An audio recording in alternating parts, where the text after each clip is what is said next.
Good afternoon. Good afternoon. Good afternoon.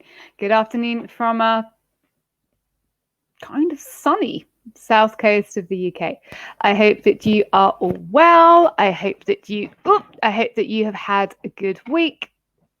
Thank you for coming to share your your Friday evening with me. It's very nice to have you here. It's great stuff. So, what we're going to do, hi there. I like it when you say hi to people. I like it when people say hello. It's great. It's nice to know that you're here, which is great. So we're going to have a busy afternoon. Hi, Shamim. Very nice to have you here as well. It's going to be busy. It's going to be a lot. We're going to be looking at some reading this afternoon, and we're going to look. And I think all of it's quite challenging, but we're going to look at something which really does, it really does require a lot from students, actually. So we've looked before at true, false, and not given.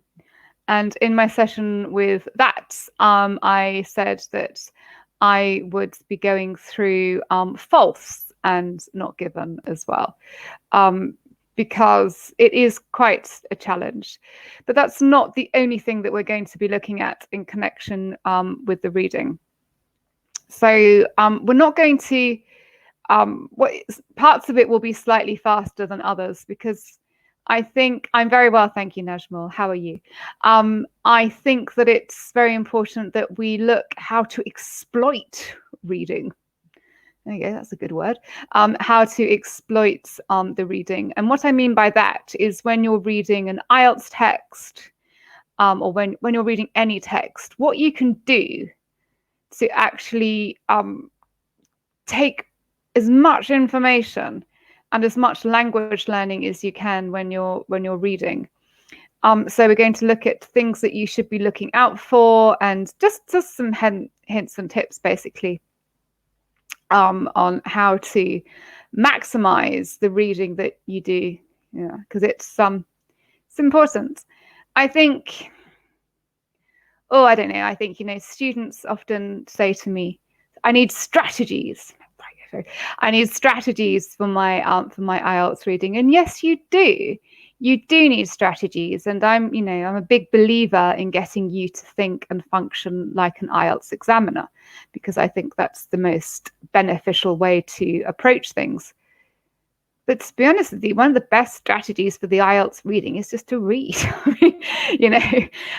That's, there is no magic formula. I mean, I can go through things with you, of course, but, the best thing that you can do is improve your language awareness and improve your reading speed. I mean, that's something that will undoubtedly help you. So while strategies help, there is no substitute for putting in the hours and just, going through as much reading as you can. So I know some of you have more awareness than others of the breakdown of the exam, but I want to make these sessions inclusive for everyone. So what we're going to do first of all is we're going to just go through the basic sort of outline of the reading paper, and how it's structured, and it's always good to have a revise of that as well. I'm a student as well, not of IELTS, but I'm a student too, and I know with any task that I have to do, I'm better when I have a complete awareness of what I have to do. Knowledge is power. So the more familiar you are with what's required of you, the more you will be able to fulfill and exceed those requirements. So my title for today is Demystifying, exciting word, demystifying and troubleshooting this challenging part of the reading exam. I'm trying to be quite positive in my use of language. I don't say difficult, I don't say hard, I say challenging. And it's always good to have a challenge. Kind of. Yes. So let's have a quick run through here. So with the exam, for the reading part, you have 3 reading passages. Okay. Variety, a really big range of different questions that you could be asked to do. Now, I would be immensely surprised. It's kind of not impossible. It would be very, very, very surprising for you not to have a yes, no, or true, false, not given task to complete in the exam. I genuinely, yeah.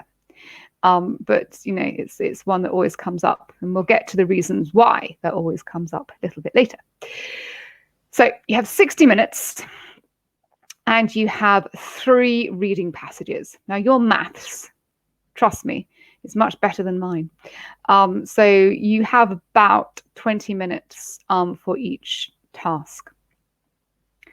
Kind of sounds like a long time when you think of what you would normally do in 20 minutes. But in an exam, as we know, time is a bit strange. You know, it goes very fast. You think you have a lot of it, and then it turns out that you don't. So yeah, use your time wisely, and we'll talk about that a little bit later. I think it's interesting to think of the types of question types that may come up. You can see it's quite a lot. Multiple choice, identifying information, identifying the writer's views, claims, matching information, matching headings, matching features, matching sentence endings, sentence completion, summary completion, note completion, table completion, flowchart completion, diagram, label completion, and short answer questions. That's a lot. Now, be realistic. You're not going to be asked to do all of these. You couldn't do all of those in an hour. But this is what IELTS publicize that the question types are. Now you have to remember as well, it's their exam. So this is all subject to change. They can change their mind, but this is the formula. This is the up-to-date information from IELTS, that these are the choices of questions that you will be asked to answer. Okay. So we're looking today at what is called identifying information. And sometimes you need to identify the writer's views or claims. So let's think about the skills that are tested here. It's identifying specific information. So that's very important. It's not asking you for a general overview of what is written in the text. You have to get in there, and you need to find specific information. It tests something that we call scanning. Now, we've looked at scanning before. It's a very important skill. So scanning is basically you being a bit like a robot, having super advanced reading skills, reading through a text and ignoring the information that is not appropriate to the question that you've been asked to answer, and focusing on finding and selecting the information that is going to help you answer the question. So scanning is reading very quickly. Quickly doesn't mean carelessly, so you've got to read carefully, but you need to scan, you need to read, and you need to be able to identify the information that's going to help you answer the question. Something which is quite complex, actually, is understanding the opinions of the writer. So that's an interesting, and we'll get to some practice that you can do about this in a second. But understanding what the writer believes.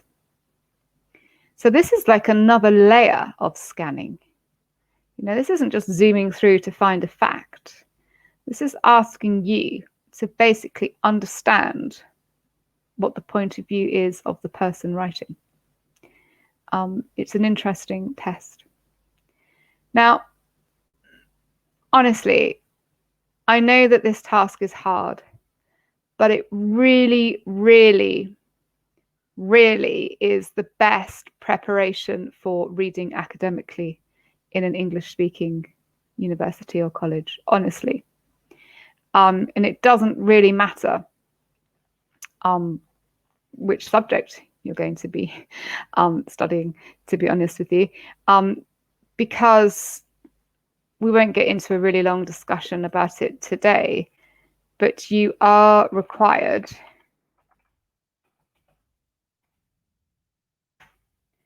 in the UK, this is what we call critical thinking.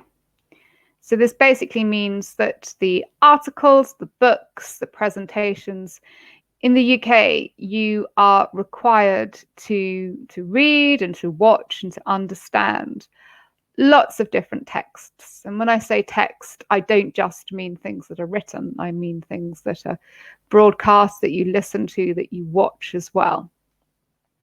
You know, you're at university, you're expected to work with a lot of information, but also you're expected to have an opinion about it as well. So understanding a writer's opinion is really important, because it means when you get to higher education in the UK, that you actually are able to apply the skill of identifying an opinion, enables you to form your own. Okay, so it is very, very good training, I suppose, and that's why the IELTS exam includes tasks like this, because it's excellent preparation. Honestly, it will help you beyond the IELTS exam, which is always good. So tips, we like tips. Tips make things easier, in theory. So understand the meaning of each answer. Well, it's very easy for me to write that, but it's it takes some work. So we've got to think of ways of how we can understand the sentence that we're being asked. Is it true, or is it false, or is it not given? Also, I will repeat this quite a lot in the next 45 minutes. What's the difference between yes, no, and not given? We will be looking at the yes answers as well. So just remember, yes or true means the same. The same information is found in the passage. Okay? You find it, it's the same, bro. False means the opposite information is found in the passage. We'll look at this in more detail later, but it means the opposite information. Information is there, but it contradicts the information in the answer. Not given. Well, you'd think, wouldn't you? You'd think that not given is like the easiest one to identify, because you're like, it's not there. But it's not as straightforward as that. So the information is not found in the passage. If you just look at this, I mean, I know that you do have experience of the exams and you have awareness of it. If you looked at this, like you hadn't ever seen an IELTS exam before, you'd be like, that's easy. Either it's there, or it's the opposite, or it's not there. But it's a bit more involved than that, isn't it? I think what's really important as well is this word paraphrase. I use the word paraphrase a lot because I teach the IELTS a lot. Paraphrasing is such an important skill. It's, as we know, paraphrasing is putting something into your own words, but keeping the meaning of the original statement, sentence, or phrase. Examiners love this in the writing. It's kind of essential that you are able to put the question into your own words, paraphrasing. You're also, I know this isn't a writing lesson, but it's good to have a bit of crossover. It's also as well, you're expected to kind of paraphrase yourself, because repetition when you're writing is not okay. So you are expected to be able to use lots of, I'm going to say the word, it's the first time I've used it and it's been 15 minutes, synonym. You basically need to be able to use synonyms when you are writing, and you need to be able to think of synonyms when you're listening, and indeed, of course, very importantly today, when you're reading, you need to think of ways of putting things in your own words, because obviously the answers that you are going to find in the texts that you're provided with, the language is not going to be exactly the same. It's not going to be identical to the words that are in the answers. Okay. Synonyms. It's a great word. Oh, one good thing though, on the positive, is that answers come in order. Hooray! Very good. So when you are reading, the text is in the same sequence as the statements that you're asked to decide if they are true, false, or not given. So, you know, that's good.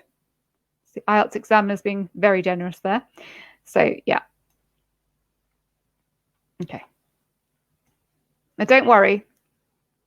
I've not gone, like, my memory is not going. Okay, but I just really, really want to make sure that we are all absolutely clear about this. Look, it's even in bold. If the fact you are given is clearly in the reading, it's true. The reading says the opposite of the fact you have been given. It is false. Yeah? So let's just think about those again. Clearly in the reading, true.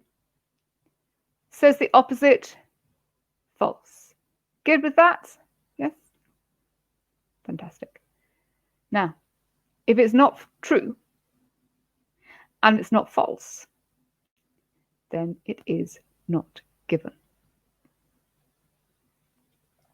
Good. Clearly in the reading, sorry, one more time. Clearly in the reading is true, says the opposite is false, and if it's not true, it's not false, it's not given. Okay, so I know that I've talked about this before, ways of using your time effectively in the reading. And I think what's very, very important as well is that you don't start by tackling the whole text without focus.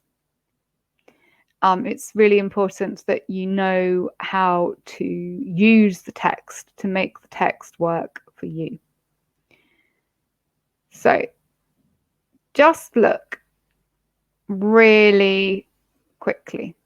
Just take a really quick look at the reading passage and get a kind of general idea of what it's like. Now, please, you only have 20 minutes for each part of the paper, yeah?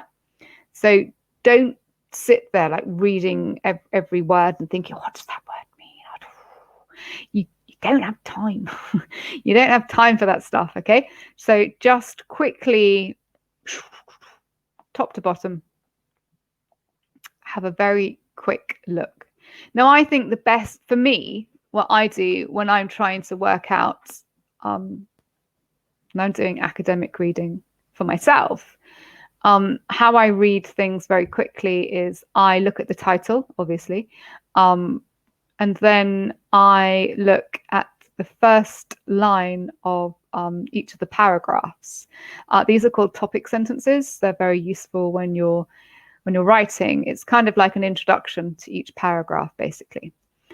So I generally, what I do, this is in a non-IELTS way, but it's just how I read academic texts, which I read quite a lot of, is I look at the title, quick look at the introduction, and then look at the topic sentences and see if it's going to be useful for what I'm researching or what I'm writing about. So, and it's the same for the IELTS as well. Yeah. So just have a really quick look. Please don't spend 15 of your 20 minutes reading without purpose. You know, you've got to really be aware of the task because each task requires something different. So, yeah, don't read unless you know what you are reading for. Okay, but it's important that you know a little bit what you're reading about. Okay. I think, like, for all parts of the exam, I think this first point is so important. Students often aren't aware of how challenging the questions are in the IELTS. I don't mean how challenging they are to answer, which I think is true. I think they aren't easy to answer. But the construction of the questions themselves, it takes quite a lot of attention and it takes a lot of brain power to actually work out what you're being expected to do. So really make sure that you read and you fully understand what you are being asked to do. Yeah. I think it's easy to sort of guess what you're being asked to do, but you really need to understand exactly what it is. Because if you don't know what you're being asked to do, how can you can't. How can you do it? It's impossible. So read the question carefully to make you fully understand what is required of you. This is true, you know, absolutely true in the writing, in the listening as well. The listening and the reading are so similar in some ways because obviously it's using a different skill, but the listening test is kind of a reading test as well, if you think about it, because you know you have to really understand the tasks that you've been set. So make sure you really understand before you do anything what you're being asked to do. Now, part of that is being active when you are looking at the question. And by active, I mean don't just read the question and go, "Oh, I've got to do that." You know, that's not quite enough. I just don't mean, you know, to read the question and just go, "Oh, I've got to do that." I've got a pencil. Imagine this is a pencil. Okay, get making notes. Okay, underline things, circle things, draw arrows. Keywords. What words are really important in the question? What are you focusing on? We've looked before about content words and function words. And it's really important that you understand what the essential part of or parts of the question is, so you can get going and get finding them in the text. Okay, so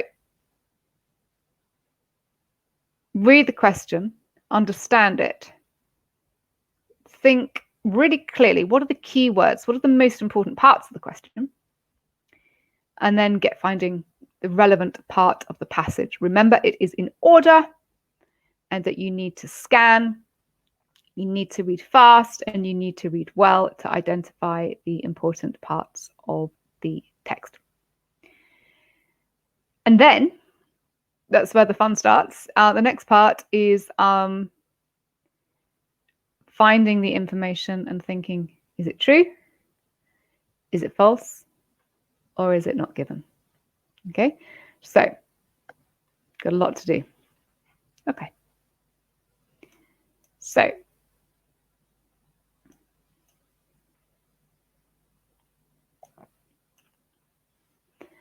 in all parts of the reading, use your time really wisely. Don't spend a long time looking for the answer for one question. Nothing magical is going, I hate to be disappointing, but nothing magical is going to suddenly go, and you're suddenly going to magically know what the answer is. Okay, so just think, first of all, in a yes, no, not given task, if you can't find the answer, it's probably not given. Now, this isn't 100%, okay? It's not that easy. But if you're spending a very, very long time looking for an answer and you can't find it, then there's a very good chance that it could be a not given. And also as well, this is just like an accuracy thing. Make sure that you use the correct code. So yes, no, and no information is sometimes used rather than true, false, or not given. And these questions are slightly different. And this is where you need to look for opinions rather than facts. So again, it goes back to this slide here. Read the question carefully. Make sure you understand what you're being asked to do. Okay. All right. So let's have a look at this slide here. Okay. What is the difference between a false and a not given? It's hard. So, things to do to make it a bit less hard. First of all, when you have found what you believe to be the correct part of the text that's going to help you, see if the statement agrees with what is in the reading. So that's the best way of doing it, basically, is just working through it in sequence. True, false, not given. Okay, so you found, you've looked. Now,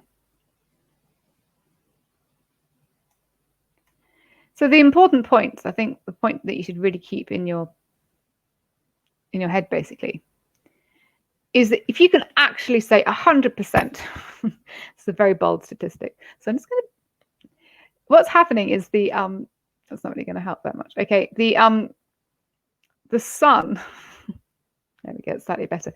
The sun is actually going down in the UK at the moment. So if I look like I'm all sorts of different like special effects as I'm teaching, I'm really not. It's just that the sun is changing. I look like a ghost. So, the light is changing as I'm teaching you. So the important information is that if you can say 100% that from what you've seen in the text, that the statement that you've been given is absolutely not, then it's false, which is quite easy to get to grips with. But you're probably thinking, I don't know, is it false? Is it really there? If the evidence is not there to say that it's false, that means it could be true or false, but you don't know. Okay? So you can't know from the information that you have been given. Let's just think about that again, because that's quite a lot of information. You've located the point in the text where you believe the answer to be. Great stuff. But there's nothing there to say that it's false. Now that means, okay, maybe it could be true, maybe it could be false.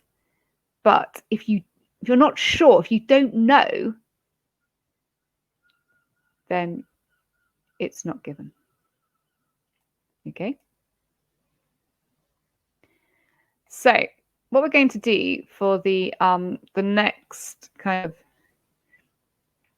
30 minutes is we're actually going to go through a kind of shortened, a mini reading test. Okay, so we're just going to go through it really, really slowly, because I want to look not just at the true, false, and not given, but as I said at the start of the session, I really want us to be thinking about exploiting the text and what we can get each time we're doing a reading. Okay? All right. So let's have a look. I'm going to put this on. Let's go big. Okay. Now, I'm going to try and do something quite snazzy here. Okay. So this is a news article taken from BBC News. I have spoken about BBC News before because it is a really, really good way of practicing your listening and your reading, and of course they in turn will assist in your writing and your speaking. Do have a look. It's a really, really good website to have a look at. So this is a sort of an IELTS task based around an authentic text. You know, all of the IELTS readings are based on authentic texts. So yeah, really good way of getting going. And also, I think that they're interesting. You know, the things that you're asked to read on the BBC News website are actually really, really interesting as well. So yeah. So the UN warns over impact of rapidly aging populations. Okay. So rapidly. Just have a think to yourself. Does it mean slowly or quickly? Very good. Means quickly. So we're going to go through this a paragraph at a time. The world needs to do more to prepare for the impact of a rapidly aging population, the UN has warned, particularly in developing countries. Within 10 years, the number of people aged over 60 will pass 1 billion, a report by the UN Population Fund said. The demographic shift will present huge challenges to countries' welfare, pension, and healthcare systems. The UN agency also said more had to be done to tackle abuse, neglect, and violence against older persons. Now we're doing this as an exercise in class. Okay, so that's why I'm reading quite slowly and quite deliberately for you. But again, I know I said it before, please make sure that you read the text quickly and then focus on the questions before you read the text in more detail. You need to know what you're being asked to find out. Okay? Okay. So, some pretty strong language here. Abuse, neglect, and violence. Wow. Now, I must tell you as well that this reading text was published before COVID. So obviously, everything has changed. As I'm sure you are aware, one of the the sort of area that's being most impacted is the more older part of the population. So how COVID is going to affect statistics like this? Well, we will find out. Okay. So this is the question which is matched to the paragraph here. Now we say it's a question because that's how we train you for the IELTS, but it's actually more of a statement. You know, there's no question mark here. So we have to work out if it's true, false, or not given. Now, this one I've helped you with because I am so generous. I've indicated that it is true. I don't do this for the rest of them. Okay, so number one, the growth of the elderly population is going to make it extremely difficult to provide adequate social service provision. Okay. Just going to come back 1 second. Okay. So,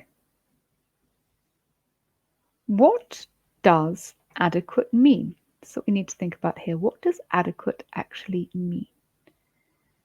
Adequate means enough, good enough, basically.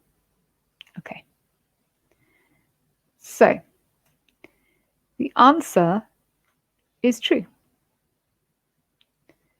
The growth of the elderly population is going to make it extremely difficult to provide adequate social service provision. Okay. Now, words that I want to focus on in the statement are ones like this: growth,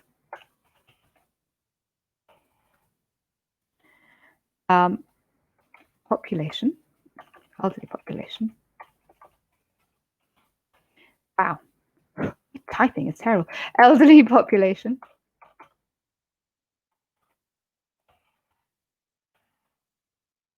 This is a really important thing as well.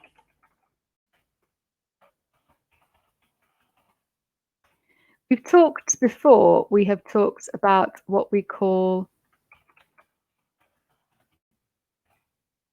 controlling words. Okay, so these are words which give you something like many or any or some, extremely. So extremely difficult. So you have to really make sure that you've fixed on the fact that it's not just a little bit. It's not kind of a bit difficult. It's very, very difficult. Okay, so we need to make sure that we actually have it really clear in our head that, yeah, it's extremely difficult. It's very, very hard to provide adequate social service provision.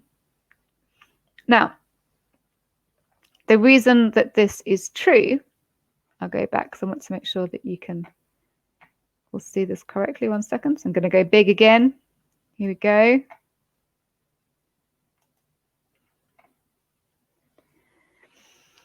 Social services. If we look at the bottom box here, 1 second, I'll get my pointer. Where's my laser pointer? There it is. Okay, so if we look here. Social services are things such as welfare benefits and pensions and health. So this statement is the same as in the text. You can see here. Okay.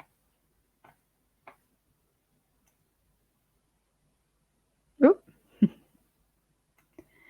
Adequate social service provision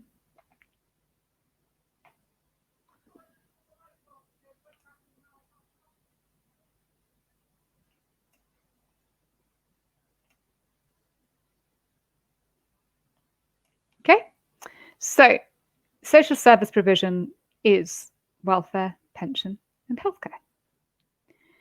So I want to point out this to you as well.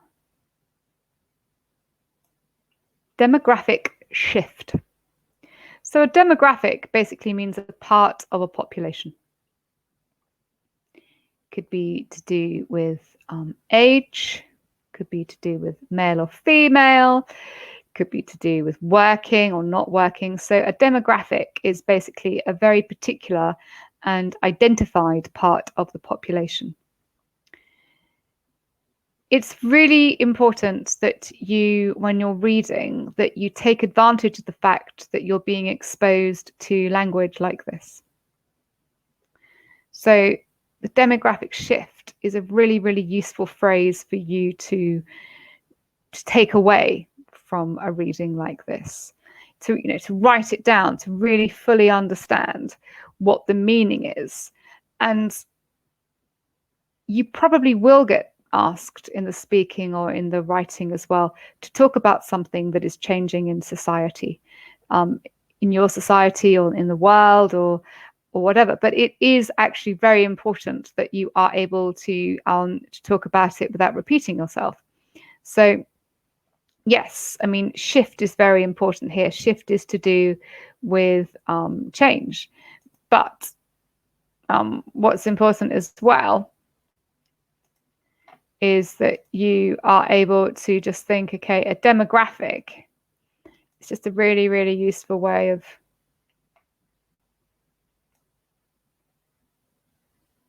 talking about a population. Okay, so group within a population. So the whole time when you're looking at readings like this, you should be looking at language that you can take, you can remember, and you can use. Now, within followed by a number. Really useful as well for if you're asked to talk about in part 1 of your writing, if you're asked to talk about change over a period of time, which you pretty much, you often are, it's a graph or it's a table. This is a very neat structure. So within 10 years, the number of people. Okay, so yeah, also you probably in your part 2 as well, your part 2 writing, you're going to be asked to talk about things that are changing as well. Now, this is a really neat expression as well. I do like this.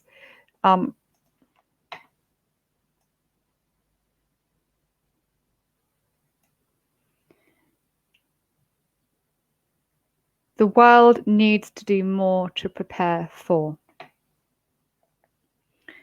We ask you when you are writing and you are speaking to be quite to talk about not just yourself, to not overuse the pronoun I. We ask you to look at the bigger picture, to look at people of your age, in your country, or wider than that even, to look at, to basically make what you're saying not all about you, but acknowledge other people as well. And this is a very neat phrase that you can use when you are speaking or when you're writing as well. The world needs to do to prepare for the impact of a rapidly aging population. The world needs to do more to prepare for the impact of climate change.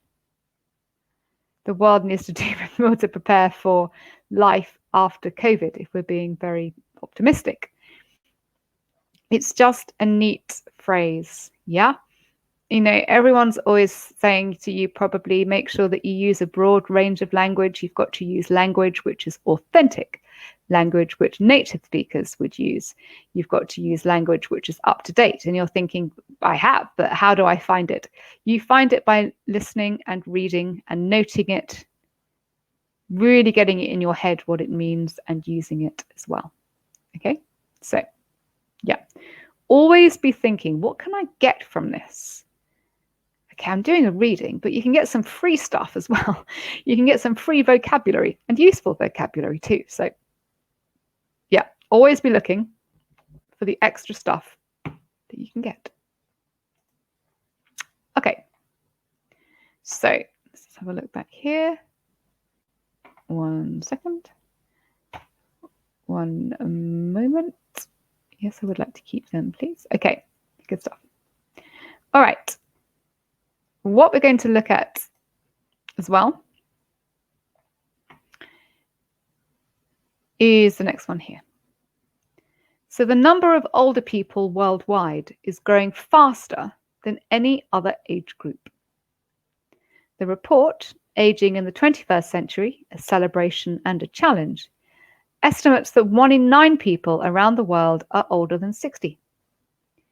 The elderly population is expected to swell by 200 million in the next decade to surpass 1 billion and reach 2 billion, wow, by 2050. This rising proportion of older people is a consequence of success. Improved nutrition, sanitation, healthcare, education, and economic well-being are contributing factors, the report says. Okay, So we will go back and we'll look at the language in a second. But let's have a think about the question. So the statement here, now this is a good word. I like this word.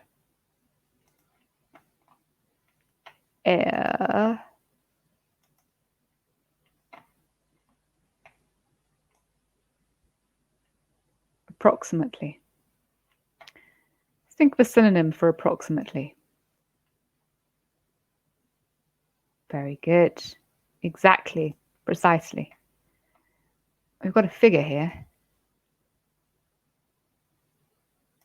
Approximately 30% of the population. Now, it's kind of obvious because we are talking about elderly people, but just to make sure we absolutely got it clear, are over 60 years old. Approximately 30% of the population are over 60 years old. So I will leave it to you. I'll be quiet. Let's think, is it true, false, or not given? So where can we identify in the text quite specifically what will give us the information to find if it's true, false, or not given?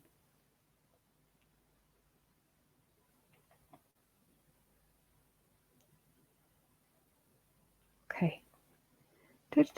Aha. 1 in 9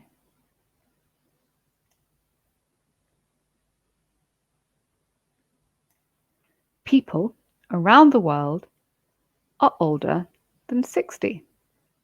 Okay, hooray. Well, we found the relevant part of the reading, which talks about the amount of people. Notice it doesn't say percent. It says 1 in 9. Now, again, I'm going to leave it to your mathematics to work this out. Is 1 in 9 the same as 30%? I can hear you thinking.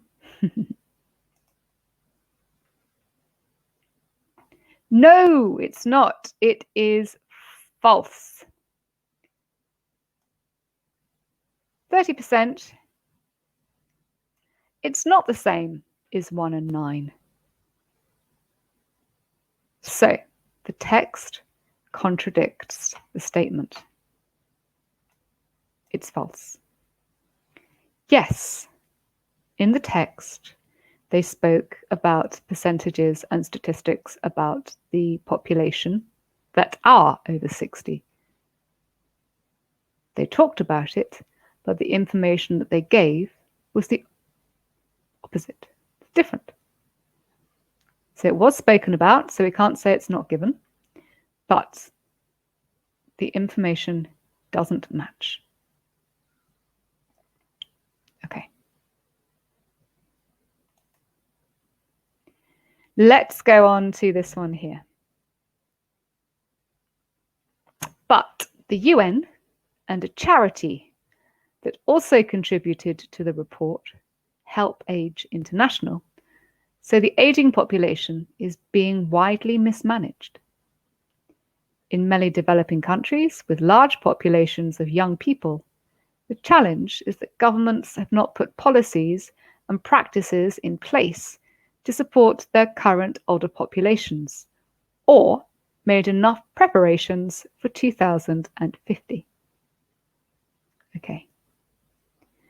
Now, generally, when you are reading and you get things like this, you get years, it's important that you sort of do think, okay, this is probably, not always, but this is probably going to be important. Okay, so let's have a look at the statement here. I'm going wild with my colors. Let's have a go. Let's put some green. Okay.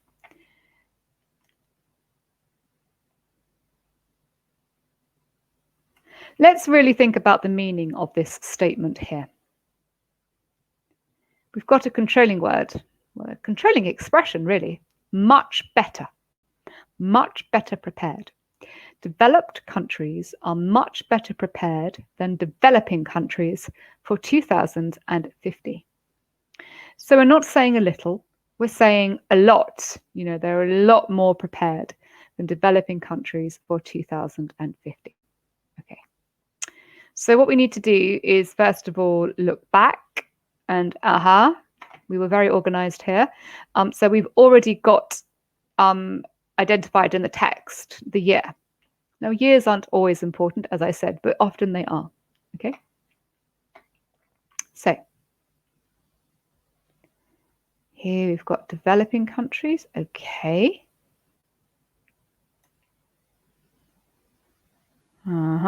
Populations of young people. Right. Okay. So many developing countries with large populations of young people challenges that governments have not put policies and practices in place. Okay.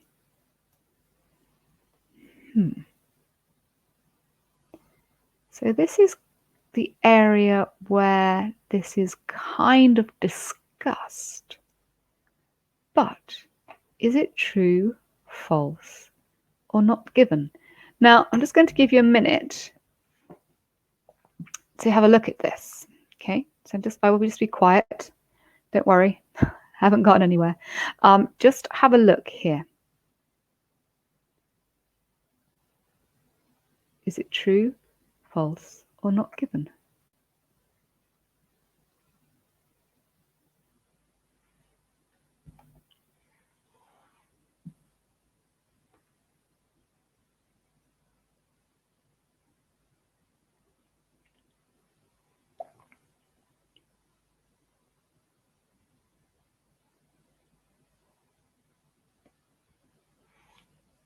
Okay.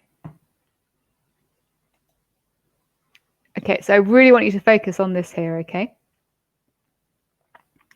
It is not given.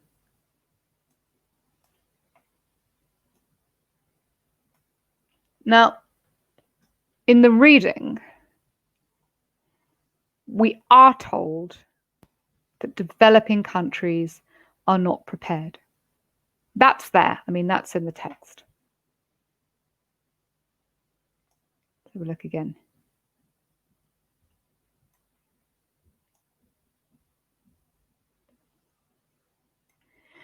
So it's suggested that developed countries are better prepared than developing. But think about the controlling word again. What we're looking for, what we need to match, is whether they are much better prepared. Okay? That's what we're looking out for. Because these are the words that are very specific in the statement. There is nothing in the text to say that they are a lot or much better. It's quite possible that they are much better prepared compared to developing countries. So we can't say that it's false because there's nothing to suggest that it is false. But we don't know because the information isn't there. And if the information isn't there, then we know that it's not given. Okay? All right. So let's move on. Just going to move back 1 second. Let's keep those. Okay. Let's move back to the last one here. Okay. Which is final one. Let's make this big as well.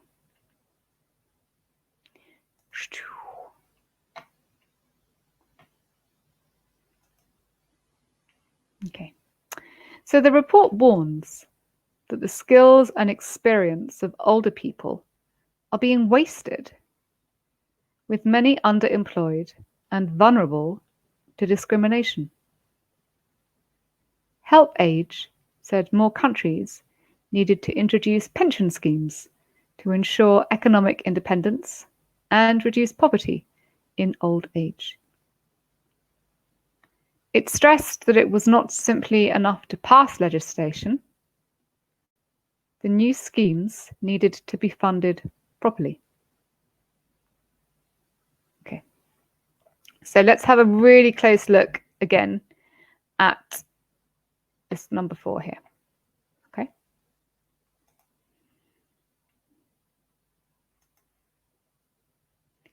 So, more financing, okay, is needed.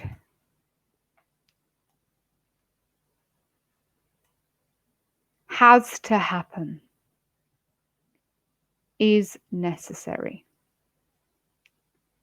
So, necessary is a strong word, isn't it? It means it's not an option. Again, if we find necessary in the text, well, wouldn't that be amazing? That would be very exciting. But we don't know. Quite likely that something with a similar meaning is going to be in the text rather than this phrase here. And also, we have to check as well.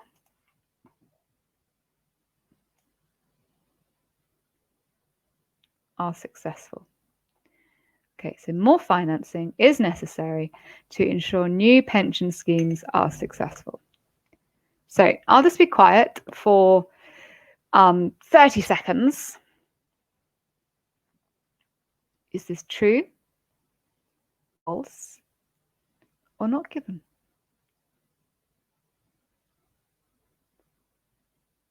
Give you 30 seconds.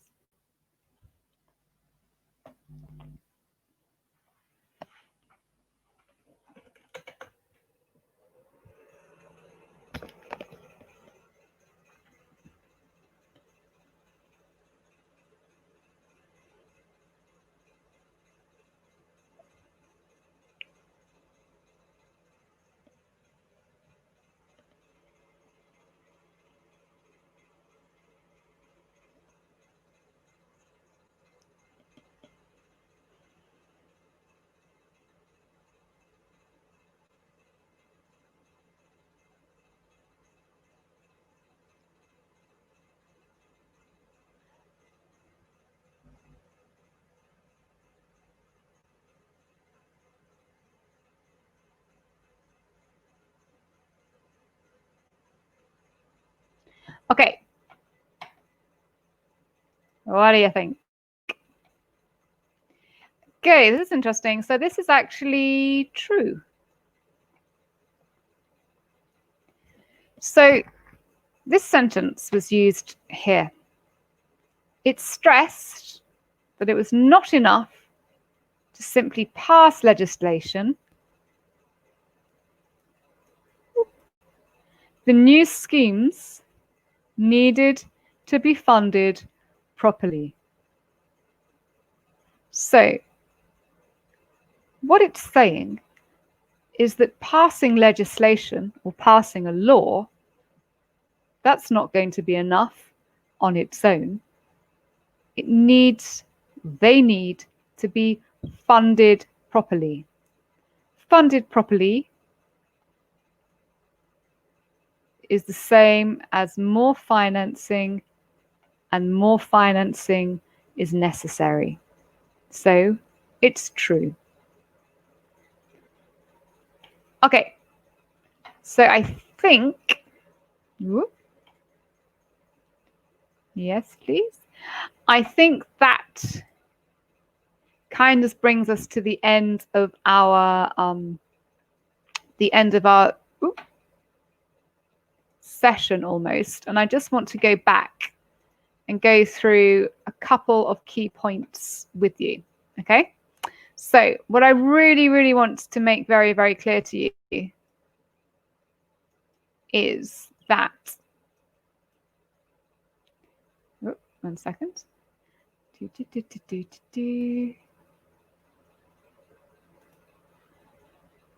what you really, really need to get into the habit of doing. Fully understanding the question, yeah? Really making sure that you know what you are required to do. Scanning the text to try and find the information, to find out if it agrees, if it contradicts, or if it's not there. And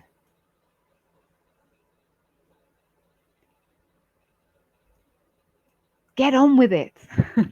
Don't spend a long time looking for the answer to one question. You don't have that much time, okay? You need to move quickly. Now, don't rush, because that's not going to help you. But if you spend a long time looking for the answer to one question and you can't locate the information, it probably is not given. And also, as I said before, really check what you're being asked to do, but make sure that you use the correct code. This happens to so many students, that you don't write the correct answers. Remember, yes, no, no information, might be asked to write those, or true, false, not given. Okay. All right. Thank you so much for your time. Thank you so much for spending an hour with me. And I will see you the next time. Happy reading. Bye-bye.